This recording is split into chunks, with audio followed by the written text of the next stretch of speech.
کی فجر سے شروع کر کے 13 تاریخ کی اثر تک، یہ تو 9 5 دن بن گئے۔ ہاں 5 دن 5 دن بن گئے۔ اچھا مولانا، پہلے تو ہم نے اپنے بڑوں سے یہی سنا تھا کہ زیادہ سے زیادہ 4 دن ہے۔ نہیں، تکبیرات تشریق تو سارے مانتے ہیں نا کہ 5 دن ہی ہے۔ نہیں، ہمیں یہ پتا عید کی نماز کے بعد شروع ہونی ہے اور 13 کی اثر تک جاری رہے۔ نہ عید ہمارا تو معمول یہی تھا مولانا۔ آج سے عید سے ایک دن جو پہلا نا یوم عرفہ 9 اچھا عرفہ کے دن سے شروع کرنا، فجر کی نماز کے بعد سے شروع کر کے 13 تاریخ کی اثر تک، یعنی 5 ایام بن گئے۔ نمازوں کے بعد بھی کہنا اور آگے پیچھے بھی پڑھتے رہنا، بہت دہرانا اس کو، یہ ذکر ہی ہے اس موقع کا۔ اچھا یہ تو ہو گئی سب سے فضیلت زیادہ اسی ذکر کی ہے کہ ان دنوں میں یہی کریں، یعنی 5 دن کی بات ہے جی، 3 دن کی بات نہیں ہے کہ 9 یعنی عرفہ کے دن کی فجر سے لے کر 13 کی اور ذی الحج کی 13 تاریخ کی اثر تک۔ اور پھر مولانا نے یہ بتایا ہے کہ صرف نمازوں ہی کے بعد نہیں بلکہ چلتے پھرتے اٹھتے بیٹھتے اکثر اوقات زیادہ جو ہے نا یہی ذکر کریں۔ اچھا ان کی فضیلت کے بارے میں مولانا آپ بتائیں گے، پوچھا ہے۔ بس قرآن مجید نے کہہ دیا کہ جب تم عرفات سے آ جاؤ، منا میں ٹھہرو، تو ان دنوں میں وذکر اللہ فی ایام معدودات، ان دنوں میں اللہ کو یاد کرو۔ تو اس کی تشریح یہی تھی کہ یہ تکبیرات تشریح کی پکار رہی۔ ٹھیک۔ اور آپ نے یہ بھی بتایا کہ یہ جو دن ہیں 4 یا 5، آپ نے بتایا کہ ان کا افضل ترین عمل جو ہے، افضل ترین عمل یہ ہے کہ اللہ کی تکبیر، تحلیل اور حمد، 3 ذکر آ جاتے ہیں، اللہ اکبر، لا الہ الا اللہ، للہ الحمد، پھر ان کو ترتیب جوڑ دیا گیا۔ چلیں بات واضح ہو گئی جی۔ اللہ فرما رہے ہیں کہ یہ تکبیرات جو میں بات کو دوبارہ لا الہ الا اللہ واللہ 5 دن ان کو آپ نے نا مطلب ان کلمات مبارکہ کو کثرت کے ساتھ ادا کرنا ہے، بالخصوص فرض نمازوں کے بعد، اور باقی اوقات کے اندر بالعموم یہ 9 ذی الحج کی فجر کے بعد اور 13 ذی الحج کی اثر تک، یہ تقریباً 5 دن بنتے ہیں۔ چلے ٹھیک ہے، جو مولانا نے بتایا کہ ان ایام کا افضل ترین عمل یہی ہے۔ حج پر جانے والے بھی یہی کریں، 13 تاریخ 9 تاریخ کی فجر سے نا لبیک کے ساتھ ساتھ یہ بھی، اس لیے عرفات کو جائیں نا وقفے سے لبیک بھی کہتے جائیں، درمیان میں یہ تکبیریں بھی کہتے جائیں۔ جیسے ہمارے باقی مسائل ہیں، آمین، رفع دین، یہ وہ، اسی طرح ان میں بھی کوئی اختلافی بات ہے کہ بعض کہتے ہیں کہ بھئی ٹھیک ہے عید کے دن ہی کچھ وقت کے لیے یا فجر کے بعد جو نماز عید پڑھتے ہیں اس میں ہی ہم نے اس کی ادائیگی کرنی ہے یا ایک دن کرنی ہے، یا سبھی کے ہاں یہ متفقون علیہ بات ہے کہ یہ دعائیں جو ہیں یہ اختلاف تو ہر بات میں ہے ہی نا، علماء کا اپنا اپنا علم ہے۔ امام ابو حنیفہ رحمۃ اللہ علیہ کہتے ہیں 13 تاریخ کی فجر سے شروع کر کے 13 کی یا 10 کی؟ نہ 10 کی فجر سے شروع کر کے 10 کی اثر پر ختم کر دیں، عید والے دن اثر پر ختم کر دیں۔ ٹھیک، ان کا یہ خیال ہے۔ ٹھیک ہے۔ ان کے شاگرد امام احمد بن حنبل کہتے ہیں نہیں 13 تاریخ کی اثر تک، یعنی 9 سے فجر کے بعد شروع کریں گے۔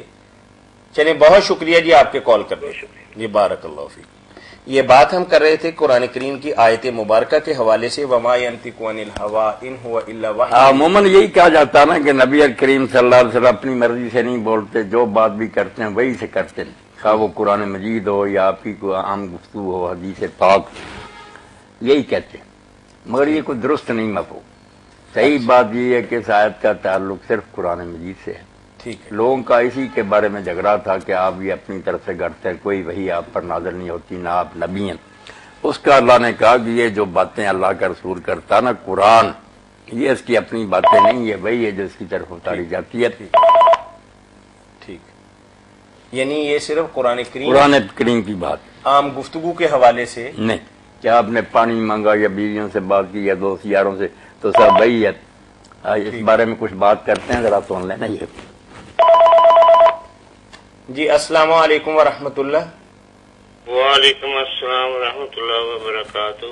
جی جی امین شاد صاحب لاہور سے۔ ہمدم دیرینہ ہمارے آ گئے۔ صحیح بات ہے، صحیح بات ہے۔ اچھا جی آج کا سوال میرا، حج پہ جا رہے ہیں، آج عمرے پہ لوگ جا رہے ہیں، ماشاء اللہ، اللہ نصیب کرے، قبول فرمائے آپ کو اور ہم کو بھی اللہ یہ ہاں جی توفیق دے، اپنا مطلب ہمارے لیے اسباب پیدا کرے۔ آمین۔ ہر مومن کو مرنے سے پہلے اللہ تعالیٰ یہ دولت مرنے سے پہلے، یہ بڑی دلی خواہش ہے، آپ نے میرے دل کی بات کہی۔ وہ امام غزالی کا میں نے مضمون اکتوبر کے ترجمان القرآن میں میں نے پڑھا، سفر حج اور سفر آخرت۔ ماشاء اللہ ماشاء اللہ۔ تو وہ جی جی کٹ گیا، جی کٹ گیا۔ اچھا چلیں مولانا ان کی بھی بات لیتے ہیں جی. جی ہیلو. ہاں جی. بات ڈراپ ہو گئی تھی. ہاں کال ڈراپ ہو گئی. ہو جاتی ہے. ہاں ہو جاتی ہے. فرمائیں. ہاں جی. جی بالکل امام غزالی رحمۃ اللہ علیہ یہی کہہ رہے ہیں کہ جس طرح بال بچوں کو چھوڑ کر آدمی گھر سے روانہ ہو جائے گا، جب موت آئے گی چارپائی پر اٹھا لیا جائے گا. یہی بات. السلام علیکم ورحمۃ اللہ. وعلیکم السلام. بار بار آپ سعادت حاصل کر رہے ہیں. جی کوئی بات نہیں. وہ بار بار یہ لائن کٹ جاتی ہے، شاید جی وجہ ہوگی. جی ٹھیک ہے. تو وہ اپنا حج کی سواری پر نظر پڑے تو اپنے جنازے کو نگاہوں کے سامنے مد نظر رکھو. اور یہ اپنا اس طرح اس ٹاپک میں مولانا صاحب کی ایک دفعہ کیسٹ بھی میں نے سنی تھی، وہ بھی بڑی شاندار تھی. اس کو مزید ذرا تھوڑا سا. ہاں یہ بات جو امین صاحب نے کہی ہے، میں نے بھی ایک خطبہ اس پر دیا کہ بالکل جیسے نا گھر سے آدمی نکلتا ہے سارے بال بچے پیچھے رہ جاتے ہیں، جی اسی طرح موت کے وقت ہوگا، سارے ساتھ چھوڑ دیں گے، یہ تنہا ہی روانہ ہوگا. السلام علیکم ورحمۃ اللہ. وعلیکم السلام. بات ہو رہی ہے ہماری. اور جیسے سواری پر سوار ہو جاتا ہے اسی طرح چارپائی پر اس کو لے جائیں گے. جیسے وہاں سرکاری آدمی کھڑے ہوتے ہیں پوچھتے ہیں ویزا وغیرہ پاسپورٹ، اسی طرح منکر و نکیر قبر میں ہوں گے. پھر امین شاہ صاحب بھائی وہ کھڑے ہوں گے، اللہ تعالیٰ کے فرشتے سپاہی، وہ کہیں گے لاؤ بھائی کاغذات دکھاؤ، کس کو مانتے تھے، کون تھا تمہارا رب، کس نبی کو مانتے تھے.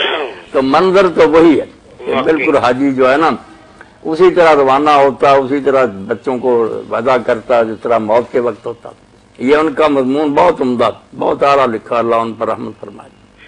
تو اس کو مزید تھوڑا سا لوگوں کے استفادے کے لیے زیادہ کچھ اور تھوڑا سا بیان فرما دیں یا الیبوریٹ کر لیں اس کو، اس ٹاپک کو. کیا کریں امین شاہ صاحب، اب حج بھی جو ہے نا ہر بات جو ہے نا وہ اس میں خرابی ہوتی جا رہی ہے.